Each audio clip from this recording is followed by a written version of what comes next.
drilling down kind of into that relationship and on the court between Reneau and Ballo, it's obviously going to look different than what we saw last year with Reneau and Khalil Ware. What are the challenges, I guess, for the coaching staff to pair these two together? What can, I guess, be good about the partnership and how they fit together, and what maybe concerns do you have on how they fit together?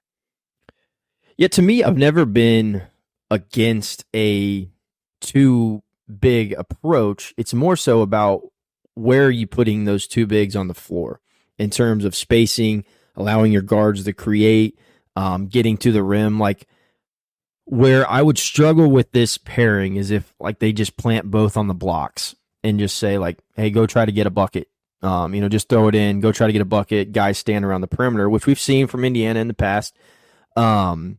If you have them in more screening actions where you've got one guy inside, one on the perimeter screening, whether that be a ball screen or screening away from the ball or whatever the case may be, I think where you put them on the floor is going to be the biggest factor in will this work?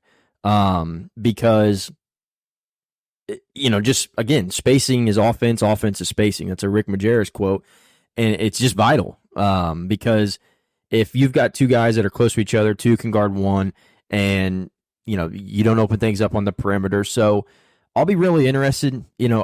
Horns is a set that you can run a lot of different things out of. It's an alignment where you basically have two bigs. It's called the slot. It's basically like the elbow extended up to the 3-point line. You've got two bigs there. You've got two bigs in the corners, and then you've got a guard that can make decisions off of that. Like, to me, those are the types of alignments that Indiana can thrive out of because there's a lot you can do out of it. It's not like you just like go off a ball screen and say go play basketball. Like, you can do a lot of different things out of those horns alignments. And Indiana did some of those last season. Like, those are the types of alignments I'm hoping we'll see in the two big things because you can still go high-low. And, I think Mike Woodson calls it buddy ball. Like, I don't think you're going to see them go away from that because it can be impactful. It's just, how are they going to utilize them? Will Malik Reneau be able to play out on the perimeter a little bit more? It sounds like they've been working with him, kind of having more guard-oriented skills.